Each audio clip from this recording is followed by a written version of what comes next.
இன்றைக்கி வந்து பார்த்திங்கன்னா இந்தியா ஃபுல்லாக எல்லா மெயின் லொக்கேஷன்ஸ்லேயும் டயர் 1 சிட்டிஸ்லாம் gig workers, independent contractors, I mean இந்த ஸ்டோர்ஸு ரெஸ்டாரண்ட்ஸ்லாம் வந்து ஃபுட்டை டெலிவரி பண்ணுறவங்கலாம் இன்றைக்கி ஸ்ட்ரைக் பண்ணியிருக்காங்க.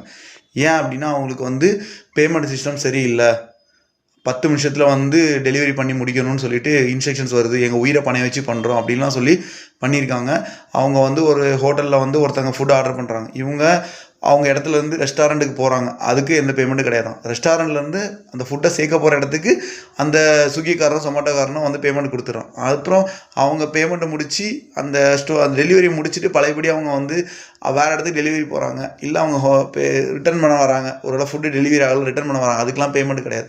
ஸோ இந்த மாதிரி ஃப்ளாட் பேமெண்ட் சிஸ்டத்தை வந்து அப்போஸ் பண்ணி, சேஃப்டி அப்போஸ் பண்ணி, இன்ஸ்டண்ட்டாக 10 மினிட் டெலிவரியில் எங்களுடைய சேஃப்டி வந்து அதுக்கு என்ன ரிஸ்க் இருக்குது, எங்களுடைய ஃபேமிலிக்கு என்ன இதுன்னு சொல்லி பண்ணுறாங்க. ஸோ நம்ம வந்து நியாசகா சார்பாக இந்த ஜிக் ஒர்க்கர்ஸ், இண்டிபெண்டன்ட் ஒர்க்கர்ஸுக்கு நம்ம என்ன பண்ணுறோம் அப்படின்னா நம்மளுடைய சப்போர்ட்டை தெரிவிச்சுக்கிறோம். ஸோ இந்த டிசம்பர் 31 இன்றைக்கி ஏற முடியுது, இவங்களுடைய பிரச்சனையும் தீரணும். நாளையிலிருந்து இவங்களுக்கு ஒரு நல்ல விடிவு காலம் பிறக்கிறதுக்கு நியாசகா சார்பாக என்னுடைய கண்டனத்தை தெரிவித்துக் கொள்கிறேன். நன்றி, வணக்கம்.